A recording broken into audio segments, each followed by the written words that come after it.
The projects go, a company, if they've got an issue with training, upskilling the workforce, or identifying some new talent and training them in, we have programs specifically situated for that. If companies are looking to say, I need to look at automation, come in and look at my processes, look at what I've got in the shop floor. One of the new pieces of automation that we're going to have is actually mobile application. So it's not just coming to CCAT. We have to go to you.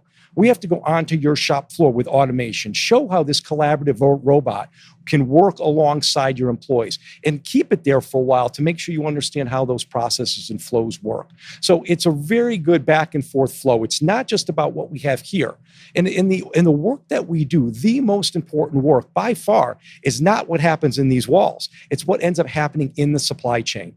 Our value is very limited internally here at CCAT. Our value is what we push out. Right. Our value is what gets embraced and adopted by the supply chain. If we're increasing their capabilities, if we're lifting all those ships with this rising tide, then we're hitting the mark. If what we're doing here at CCAT is just kind of cool, we're not hitting it.